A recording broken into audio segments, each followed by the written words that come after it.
tu as aussi réunir comme ton développement personnel et motive ma philosophie consiste à changer les paradigmes de l'Africain.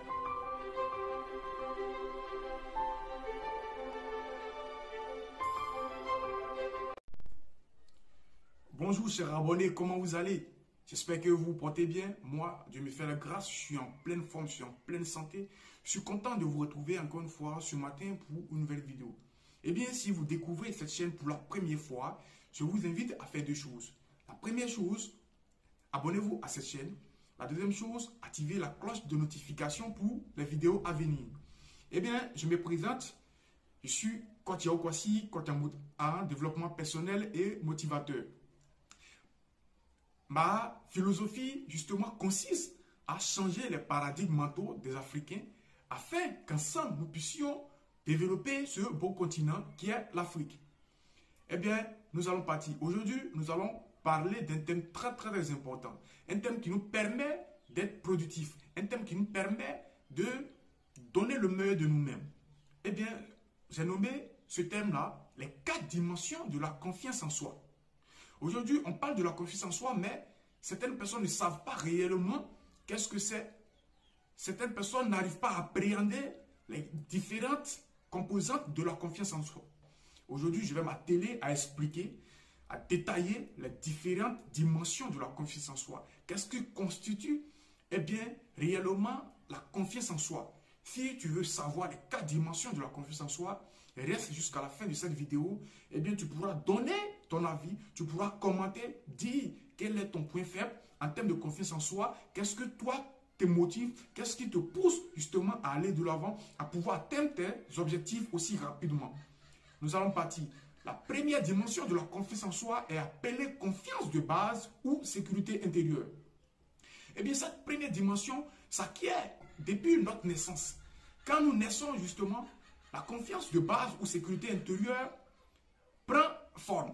C'est-à-dire quoi? Quand tu viens au monde, si ta maman, si ton père, ces deux personnes, tes deux parents t'ont aimé, tes parents t'ont donné de l'amour, tes parents t'ont donné de l'affection, de la tendresse. Depuis ta tendre justement enfance, si tu sens une onction de paix, de reconnaissance en ta personne étant bébé, eh bien tu commences justement à grandir en termes de confiance intérieure, en termes de sécurité intérieure.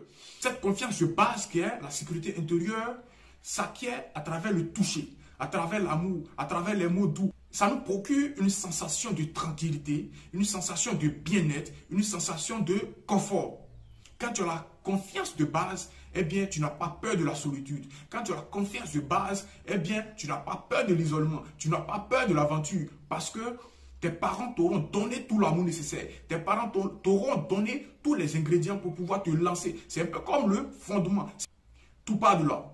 La confiance en soi, en gros, et en particulier la confiance de base, aussi appelée confiance intérieure. Quand tu n'as pas la confiance intérieure, eh bien, tu es dépendant de ton conjoint. Quand tu n'as pas la confiance de base, eh bien, tu es dépendant des amis. Tu es prisonnier de tes relations. Et donc, je vous invite, chers parents, permettez à ce que vos enfants puissent avoir la confiance de base. Permettez à ce que vos enfants puissent avoir la sécurité intérieure. Donnez-leur l'amour, communiquez-leur l'amour. Dites à vos enfants, étant bébé, les mots doux. Dites à vos enfants que vous les aimez. Étant tout bébé, ils ressentent cela. Ils ressentent cette aura. Ils ressentent cette vibration. Eh bien, leur confiance de base va s'agrandir. La deuxième forme, la deuxième dimension de la confiance en soi est appelée confiance à notre propre personne. Cette confiance en notre propre personne s'acquiert aussi depuis notre tendre enfance. Quand tu es avec tes parents, si tes parents te permettent d'exprimer tes émotions, si tes parents te permettent d'exprimer tes besoins, si tes parents te permettent de pouvoir t'exprimer, d'exprimer tes peurs, d'exprimer tes craintes, à ce moment-là, tu vas commencer à avoir la confiance en ta propre personne. Tu vas dire, tiens, j'existe. Tiens, mes parents me font confiance. Tiens, mes parents m'accordent de l'importance. Mes parents m'accordent de l'attention. Et quand tu vas sortir au dehors, quand tu vas sortir, eh bien cette confiance justement va prendre forme. Ils vont sentir que tu es sûr de toi. Ils vont sentir que tu as confiance en ta propre personne. Quand tu as confiance en ta propre personne, tu n'as pas peur de prendre des risques parce que tu es confiant, parce que tu es solide. Tu sais qui tu es. Tu sais, tu connais ton identité réelle. Tu connais tes forces et tes faiblesses. Tu connais véritablement qui tu es. Tu connais ta propre personne, tu connais tes limites. Après, la confiance en notre propre personne, on aura la confiance en nos compétences. Cette confiance en nos compétences, comment ça se développe? Eh bien, depuis tout petit, si tes parents t'ont permis, tes parents t'ont donné des missions, tes parents t'ont confié des charges, il y a des familles dans lesquelles les parents donnent la possibilité aux enfants de résoudre certains problèmes. Les parents donnent la possibilité, l'opportunité aux enfants de résoudre certains petits problèmes à leur niveau. Et c'est faire d'essai, parce que ça va faire grandir leur confiance en leurs compétences. Ils vont découvrir leurs forces et leurs faiblesses. Ils vont découvrir, oui tiens, je suis fort en football, je suis fort en mécanique. Ça va permettre aux enfants de pouvoir développer leurs compétences. Ils sauront régler les problèmes. Ils sauront résoudre certains problèmes qui vont se poser à eux. Depuis ta tendre enfance, si tu as appris à faire confiance à tes compétences, tu sais que tu peux résoudre toutes sortes de problèmes, tu sais que tu peux faire face à toutes sortes de difficultés, tu peux régler toutes sortes de problèmes qui viennent justement à toi, eh bien, cette confiance en tes compétences va s'ancrer, va devenir solide, va prendre forme. Tu pourras résoudre toutes sortes de problèmes. Aujourd'hui, on voit dans nos entreprises, certaines personnes, quand on leur confie des charges, quand on leur confie des postes de responsabilité, ces personnes tremblent, ces personnes ont peur. Eh bien, je ne peux pas diriger, je ne peux pas être guide, je ne peux pas être manager, je ne peux pas être DG. Ce n'est pas de leur faute. Eh bien, tout est parti de leur enfance. Tout est parti depuis leur naissance. On ne leur a pas donné la possibilité d'exprimer leurs compétences. On ne leur a pas donné la possibilité de faire croître leurs compétences, de pouvoir s'essayer dans les différents domaines, de pouvoir essayer de régler certains problèmes. C'est à ce moment-là qu'on acquiert la compétence. Et cette compétence va s'agrandir au fur et à mesure, va s'accroître au fur et à mesure. On va devenir solide, inébranlable. La quatrième dimension de la confiance en soi est appelée confiance relationnelle ou confiance sociale.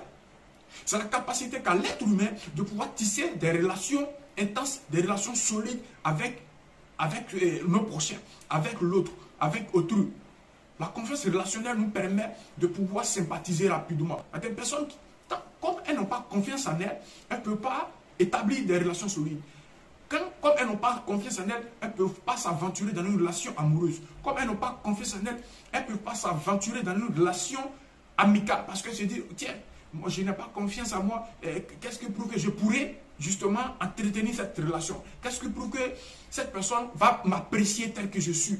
C'est parce que dès le bas âge, ces personnes n'ont pas eu la possibilité de développer leur relation, leur confiance relationnelle ou leur confiance sociale. Cette confiance sociale aussi s'acquiert, c'est-à-dire que depuis l'enfance en famille, si tes grands frères te permettent de prendre la parole, si tes parents te permettent autour d'une table, autour d'un repas, de pouvoir donner ton point de vue, de pouvoir donner ta vision, de pouvoir discuter, eh bien cette confiance relationnelle va s'accroître, sera solide. Quand tu seras dans le public, quand tu seras dans la vie active, tu vas commencer à tisser des relations. Tu auras des relations solides, tu auras des relations véritablement solides que tu pourras entretenir. Nous avons fini avec les 4 dimensions de la confiance en soi. Eh bien, c'est les 4 dimensions résumées, c'est les 4 dimensions fusionnées qui vont donner la confiance en soi. C'est ce qui va nous permettre de pouvoir aller de l'avant. C'est ce qui va nous permettre de pouvoir faire face à toutes sortes de difficultés. Je vais résumer. La confiance en soi est subdivisée en 4 dimensions. La première dimension, c'est la confiance de base ou la confiance intérieure ou sécurité intérieure. La deuxième, c'est la confiance en notre propre personne. On sait qui on est, on connaît notre propre identité. La troisième dimension, c'est la confiance en nos compétences. On sait nos limites, on connaît nos compétences, on sait dans quel domaine on est fort, on sait dans quel domaine on excelle, on sait dans quel domaine on doit améliorer, on doit essayer d'apprendre plus pour pouvoir être meilleur. La quatrième et dernière forme de confiance en soi, c'est la confiance relationnelle ou la confiance sociale. C'est la dernière qui va boucler la boucle, qui va nous permettre de pouvoir tisser des relations solides, qui va nous permettre d'être bien en relation de couple, que ce soit en relation amicale. Eh bien, si tu as aimé cette vidéo, eh bien, je t'invite à la partager au maximum. Ne garde pas cette vidéo pour toi seul. Partage à tes amis, partage dans les groupes, ça peut aider quelqu'un qui en a besoin.